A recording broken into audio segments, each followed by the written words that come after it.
Hey, y'all. I wanted to come talk to you because there's a piece in the New York Times today that is more or less singing the praises of AI authorship, like Gen AI writers and novels, etc. And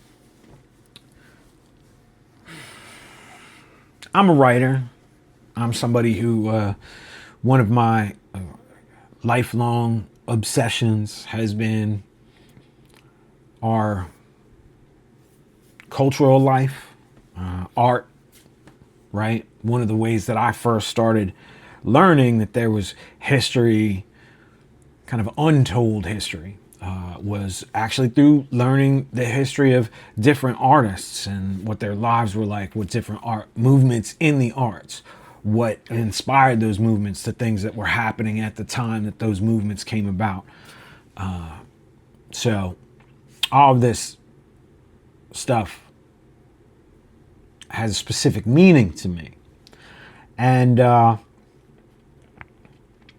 when I see this kind of promotion of Gen AI in the arts, it makes me very nervous. It makes me very worried. And I think there are things a lot of people who, the average everyday people who are using Gen AI to attempt to create what they're calling art, and who are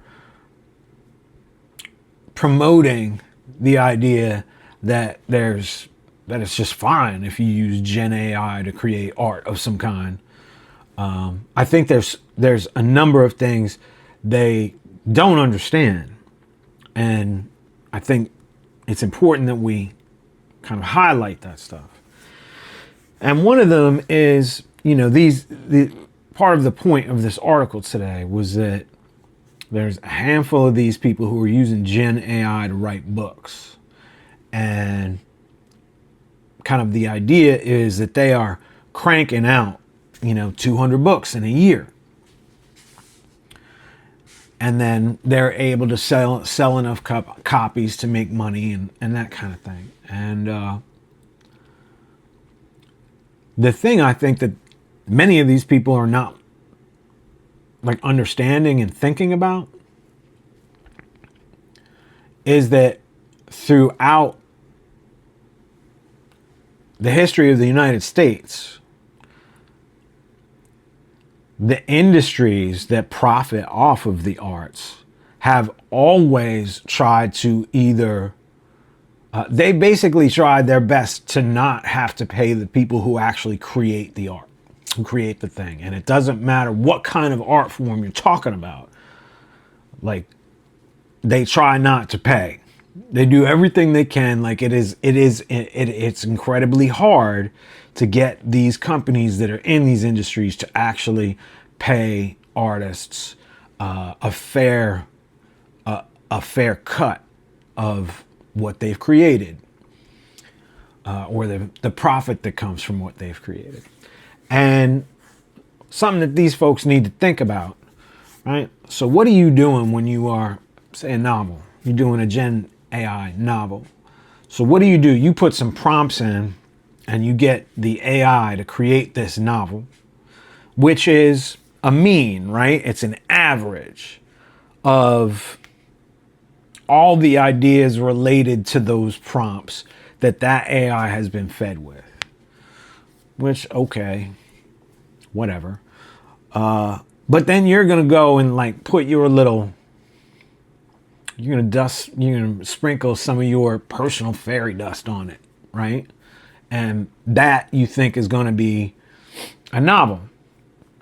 And what you have to think about is that what reason do any of these companies have to continue to pay you for that Gen AI novel, right? When they can turn around and put whatever it is that you've been selling into an AI and say, give me another one of these. Here's the premise.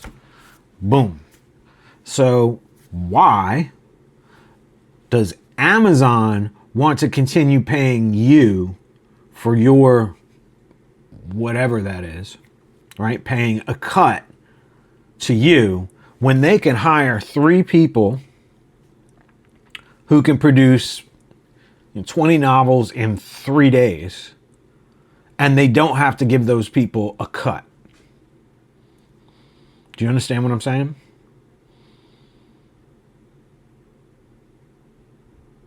What happens when Amazon can flood their marketplace with that? Where are you going? What are you doing? Where do you fit in that equation? And that's not just, I'm not just talking about books, okay? We need to think about music. We need to think about all of the other art forms that they can do this with, right? And so this idea that you are somehow getting around, the amount of labor that goes into learning to be good at any of these things, or good enough to just, for the public to respond to it, is crazy. Because you're not. Well, all you're really doing is giving them the tools to cut you out. Okay? Like, that's what they're gonna do. That's how this works. It's how it's worked the whole time. That has been what they have been looking to do. That's what they've been looking for, is the way to be able to cut the artist out of the profits completely. Right? And so you think you're gonna make something Gen AI work, and they're not going to cut you out the first chance they get? Even if you were to, by some miracle, stumble on some formula that was going to give you the ability to have the AI keep producing novels or any kind of creative work that the public does respond to, which I have doubts about that, right? Why do you think they're not going to just do away with you?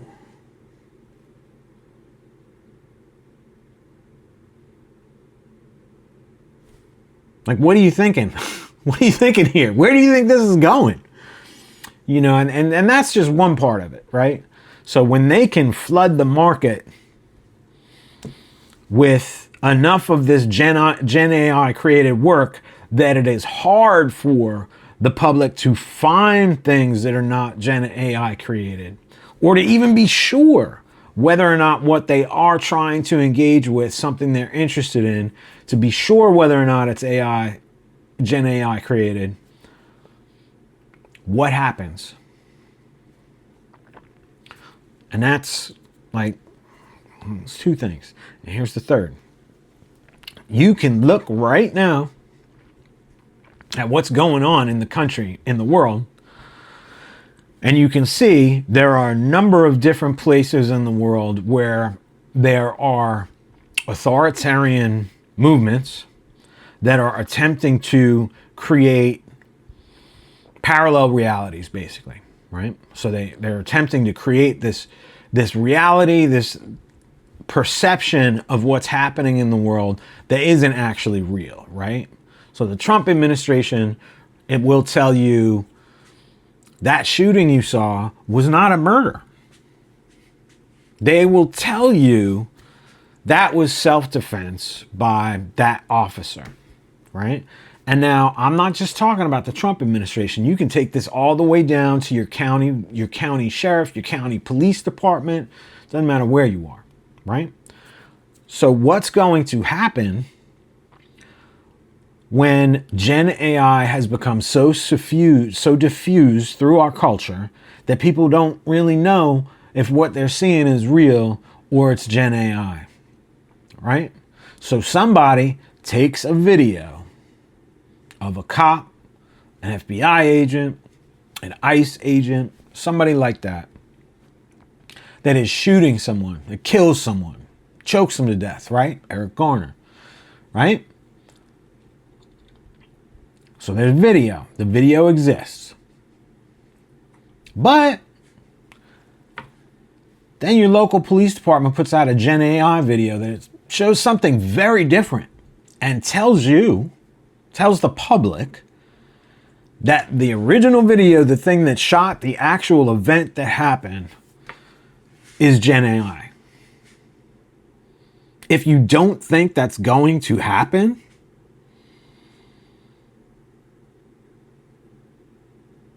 like, you really need to do some learning on how authoritarian movements, on how authoritarian psychology works, and the way that they interact with the public.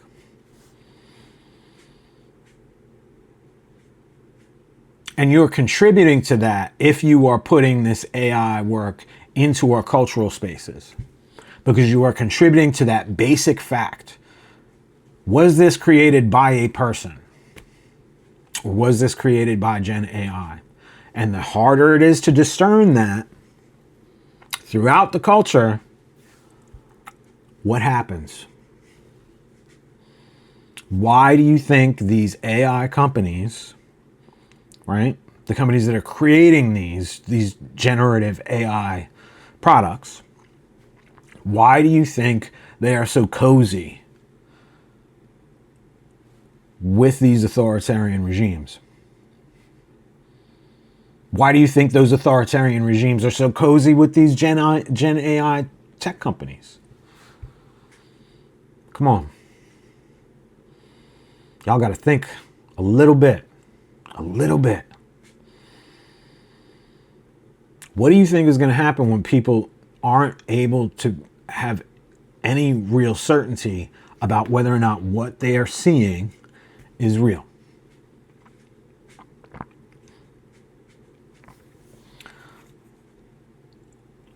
And if you're contributing to that across the kind of larger cultural space, what are you doing? You can say you don't care right now, and maybe you don't. That's not going to last, because it's not going to stay the way it is right now. This is going somewhere. So I just needed to talk about that, because I'm tired of seeing all of this in the news and in the media, and seeing all of these Gen AI CEOs and their boosters be able to go on and make all of these claims, 90% of which have proven false. And there's no pushback on, like, what are the full ramifications of this going to be? What is this going to mean? So, yeah.